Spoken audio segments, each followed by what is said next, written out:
Welcome everyone to our show Think Smart with Sandip, where we share, the raw, unfiltered stories about growth and success.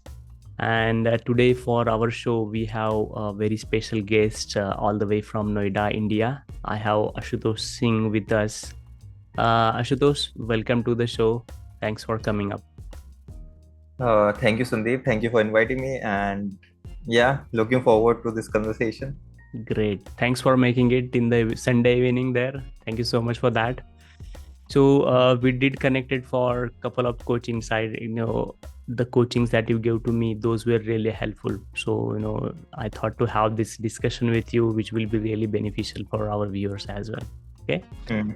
So let's get started with this thing. So right after completing your engineering, you thought to become a coach, right? Sometimes it takes a lot of time to go in the industry, see what's happening, then start your own. Mm. So you saved a lot of time, believe me, and you've grown so far. I know the story and everything. So Mm. let us know what belief that you had, of doing coaching right after college instead of doing a job. Okay.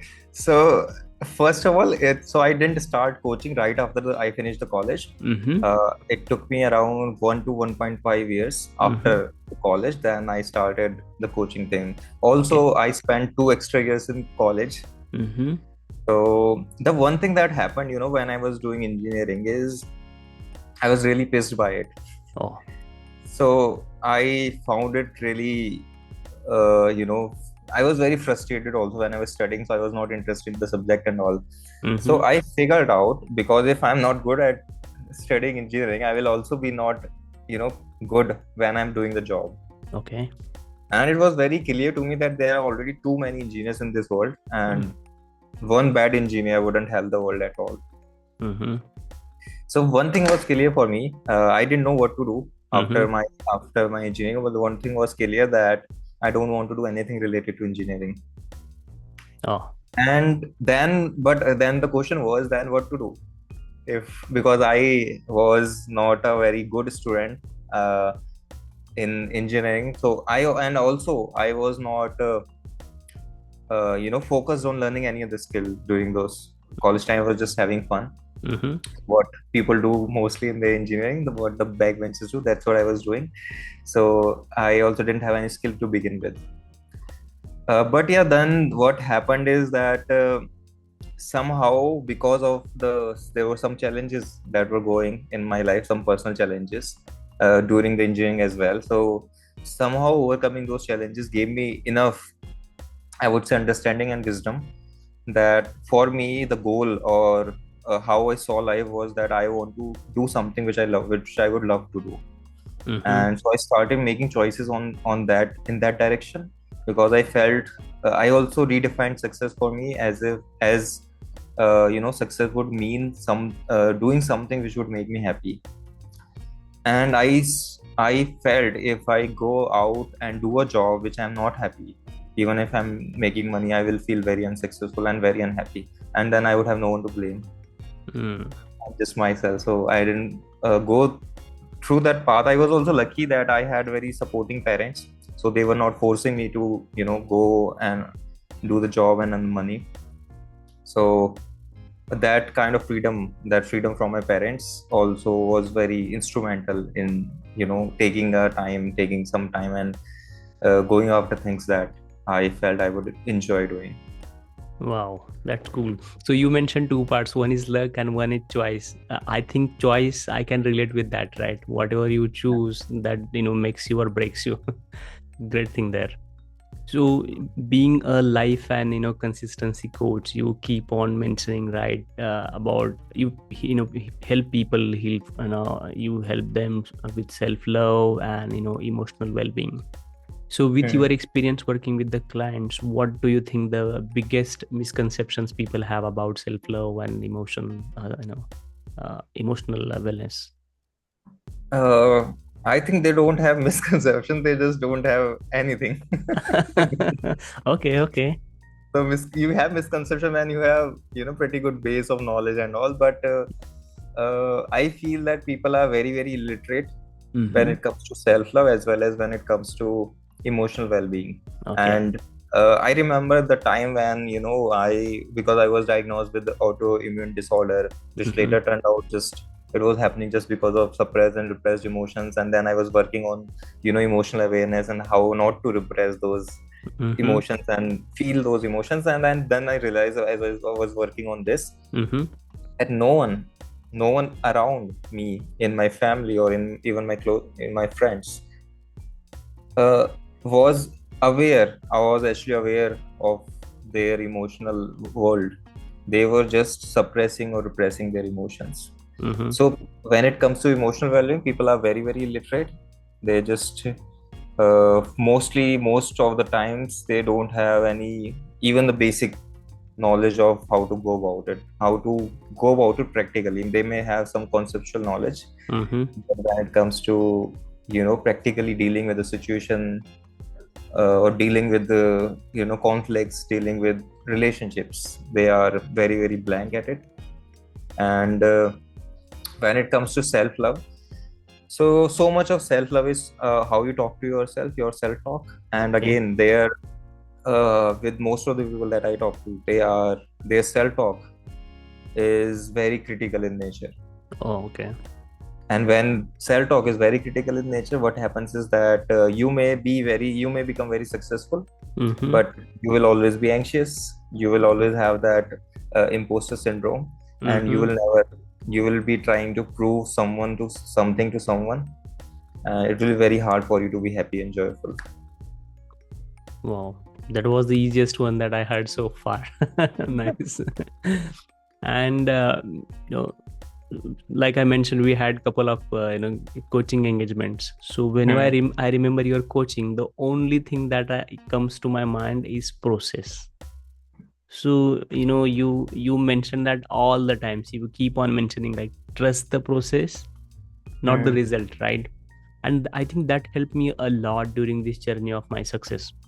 So tell us about that that mindset that you carry all the times Hmm. when you are with the clients, right? How you convince them to trust the process instead of result.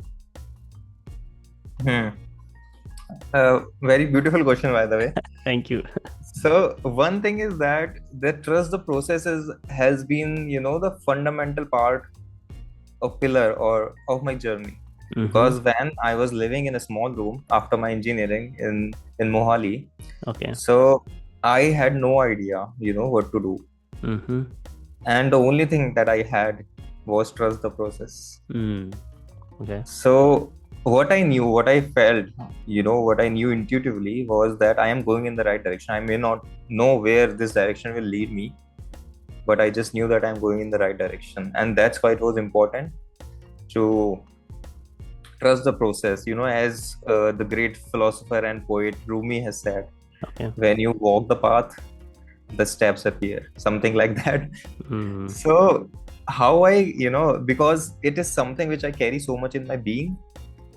And when I talk to a client, it just comes because it comes in my being. It's not hard for me because Mm. I have experience again and again in my journey as well of when I'm trusting the process, how things happen effortlessly. Mm-hmm. So when a client comes to me, and even how we start, they ask me a lot of questions, how what's going to happen, how will be the what will be what you do, how you do it. So I mostly don't answer them. Mm-hmm. I give them very, very brief, and I know like I can give them more idea of what it's going to be, but I also want someone who can trust me and trust this process.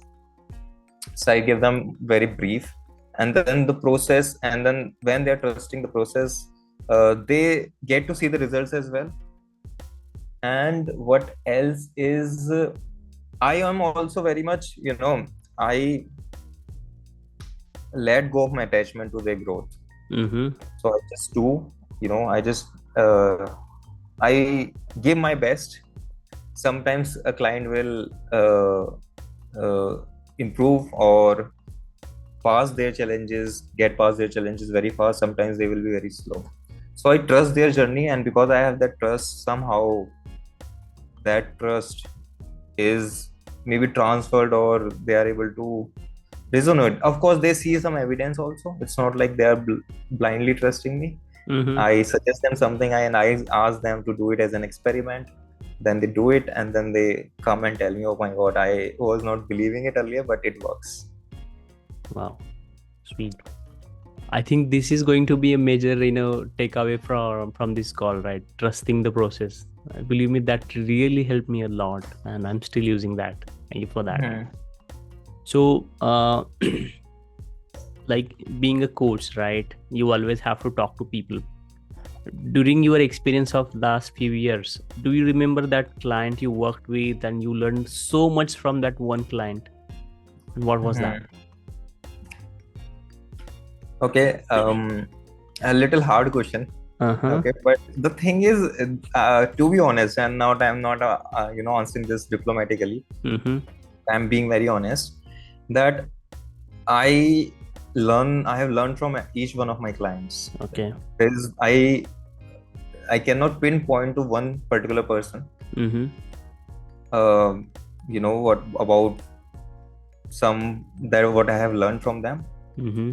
because I have learned from all my clients, even clients whom I didn't want to work again. So Okay, that's a long. I have learned from them also that what kind of people I don't want to work with. Mm, So cool. learnings have been all around, Mm-hmm. from everywhere. Even with clients, I felt very comfortable. Even with clients, I didn't feel so much resonance. Mm-hmm. So I've learned from each one of them, and yeah, it's very hard for me to pinpoint something particular. Got it. Okay. And what are those consistent habits that you do every day, right? Maybe top three that help you to grow and Mhm. succeed so much in life. Very basic, very simple. Mm-hmm. One is waking up early. Okay. Okay. And it's not that I do it every day. Mm-hmm. Even in last 1 month, I have not been able to wake up as early as I want to. Mm-hmm. But if you take a year, out Mm-hmm. of 360 days, I am at least able to wake up more than 250 days early. Wow. So I count that as being consistent. And so waking up early, journaling, Mm-hmm. and moving my body, any form of workout. So these three are something which I've been consistent since last 6-7 years. Wow. Sweet. And at the point that you mentioned, that out of 365 days, if you are still doing that 250 days, you are still consistent. Yeah. I have seen people, right? If they want to do the same thing, they are like, I want to do that same time, same amount. So that both things are not related, right? Yeah.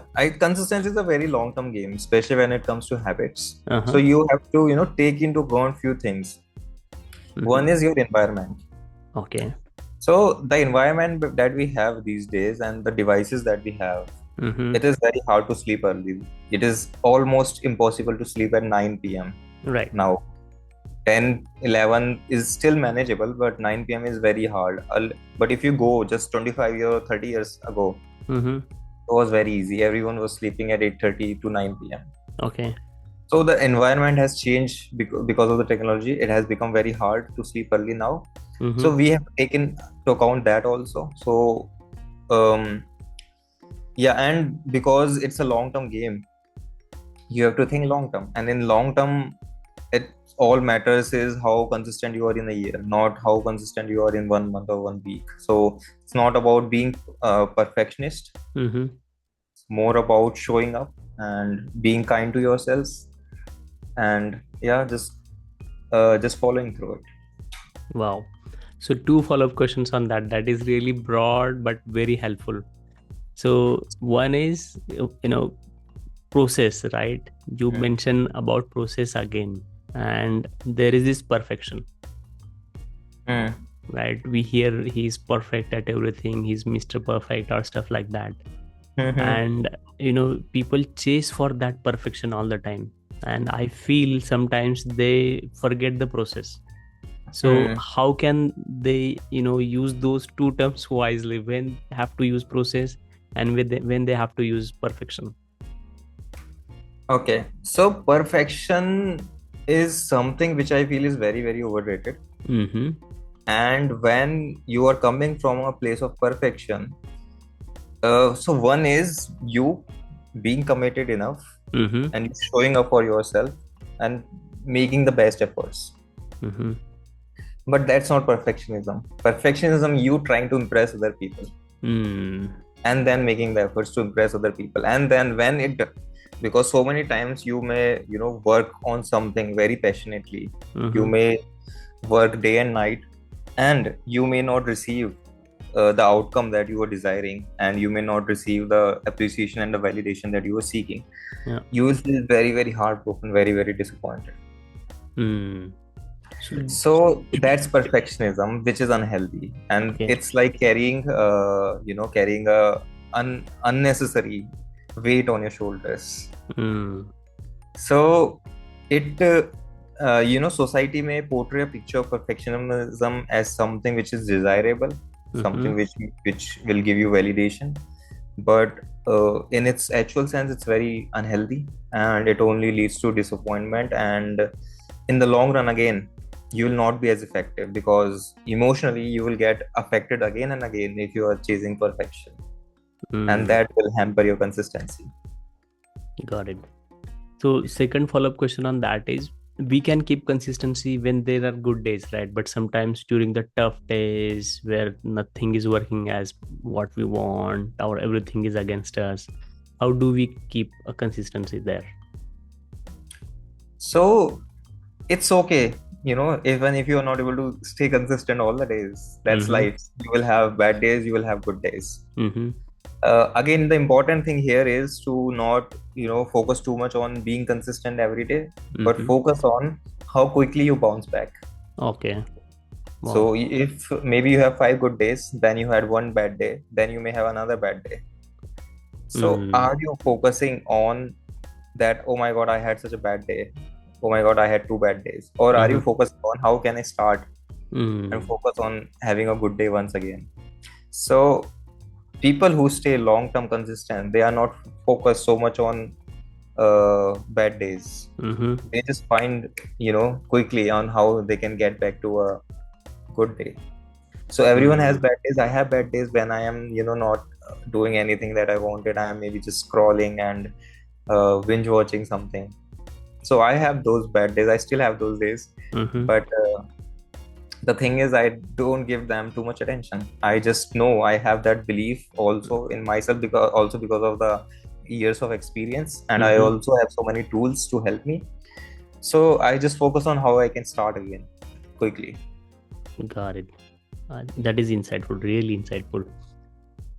So imagine a guy, right? He's trying couple of things in last 10 years after college, and he has not yet figured out what he want to do in life.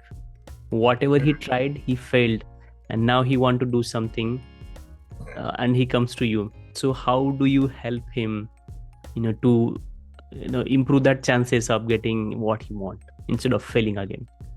Okay. So if someone has been trying for 10 years Mm-hmm. something, and they are failing at it, so the what I will even know before even meeting the person is, this person lacks self belief to a great Mm. extent. He has very low self esteem, low self confidence, and Mm-hmm. that's why, because he's not able to trust himself, he's not consistent in anything to a amount of time where it will give results. Mm. So I Okay. will I will start with his belief system, making him aware of his belief system, Mm-hmm.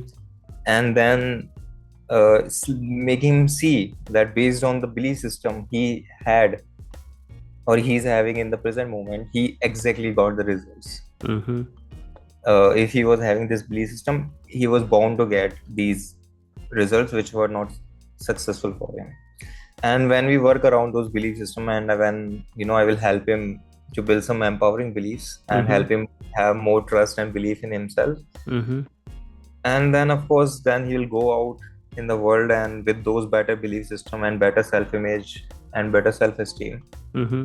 um, he will find that success. Great. Believe is unbelievable. Believe. Is unbelievable. Yeah, believe is unbelievable. Yeah, beautiful. Yeah, cool. Lot to learn, Ashutosh, again from you. Okay, so moving forward. So, right, you mentioned, I think you mentioned at the start, but I would like to know more about it. What is your definition of growth and success? What is my definition of growth and success? Yeah. Okay. So if I, think about it in terms of over the years, it has Mm-hmm. definitely changed. Mm-hmm. When I was, I think 21 years or 23, I think when I was 23, because Mm-hmm. that was the time when I actually woke up and I was like, "Ab life mein kuch karta hai." Okay. So then my definition of success was again, like I told you, it was about finding, being doing something which I was happy, and I Mm-hmm. felt I would be happy if I am doing something where I'm continuously learning, where Mm-hmm. when I'm traveling all over the world and learning some skills. So that Mm-hmm. was sort of, and when I having the financial freedom. So that was my definition of success back then. Mm-hmm.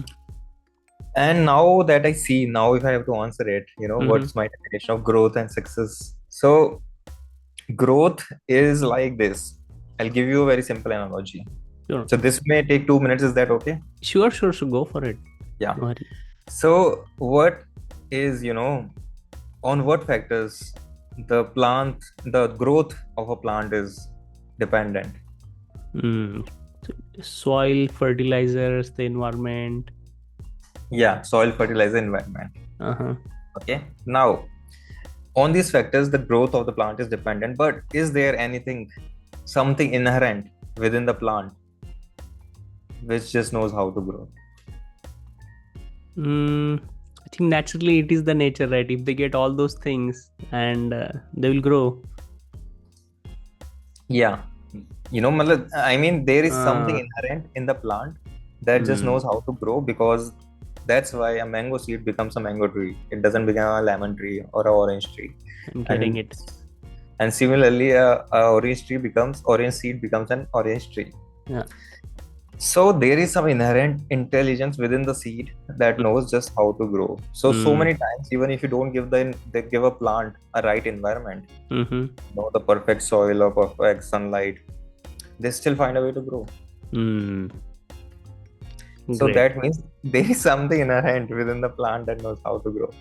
Great. Now, if I ask you, what is, on what factors the size of the plant is dependent? Oh, okay. Size, I would say maybe some external factor depends, right? If no one cuts him, he can grow as much as he can, right? And Yeah, maybe one. environmental factors. There should not be a drain. No one should put fertilizer so much that he will dead, like that, right? Hmm. So assuming we are giving it the right environment, Mm, then on what factors the size of the plant is dependent? I don't think there will be dependency. He can grow naturally, right? Yeah, It doesn't yeah, have to be dependent. yeah. One thing which determines, not dependent, sorry, determines the Uh-huh. size of the plant Uh-huh. is the space given to its roots. Mm. The size of the container it's in. If you plant a tree in a cup, Mm. no matter what environment you give, you may give the perfect fertilizer, sunlight, it will still grow this much only, not more than that. But if you plant the same seed in a soil where the space is unlimited in the ground, it will grow up to whatever its potential is. Wow, that is great So analogy. yeah, so for me, and that and if we use this analogy for humans, Mm-hmm. we are not very different than Mm-hmm. plants in that sense, Mm. because there is something inherent within us which just Mm-hmm. knows how to grow if we Yeah, allow it to. got it. And the space given to its roots is equivalent to the space that we give ourselves, which means the amount of self love and acceptance that we have for ourselves, Mm-hmm. that is equivalent to the space that we give ourselves. So growth means the more how unconditionally you can love yourself, Mm-hmm. as much as that will be the most important factor on how much you can grow. Wow, that is a learning. Yeah. Cool. So that's my definition of growth. Sweet. And for if I have to define my, what success means to me. Mm-hmm. So right now, if I have to define what success means to me, it would be to keep walking this path authentically. Mm-hmm. Keep honoring and keep expressing myself, my truth, Okay. and yeah, keep helping more and more people, and yeah, just being courageous to speak Mm-hmm. what what I'm feeling, and also what is coming out of me, giving it, like giving that space to that natural intelligence within me, Mm-hmm. so that it can just take its own direction and just keep doing what it is supposed to do. Wow. I wish you more success. I know you did that, do that every day. I wish you, continuous learning and path, and you get the, grand success ahead. So, one last question I do have is how people can reach out to you, for getting all that wisdom and getting, changing the life, where they can Okay. connect with you. So how people can reach out to me is a lot of ways to reach out to me. I Uh-huh. post blogs on Substack. Mm-hmm. I am active on LinkedIn and Instagram, and they can also reach out to me on email. And yeah, they can also come to meet me. Perfect. I, Perfect. I That is can share my always, address. yeah, that is always good experience. I've been through Yeah. that. All right. Thank you so much, Ashutosh. Thanks for your time and sharing that wonderful knowledge with us. I'm sure the viewers will get most out of that. And I'm gonna put all the ways how they can reach out to you in the description of the video. Yeah. Thank you so much for Thank you making so it. much. Bye. Thank you so much. And okay.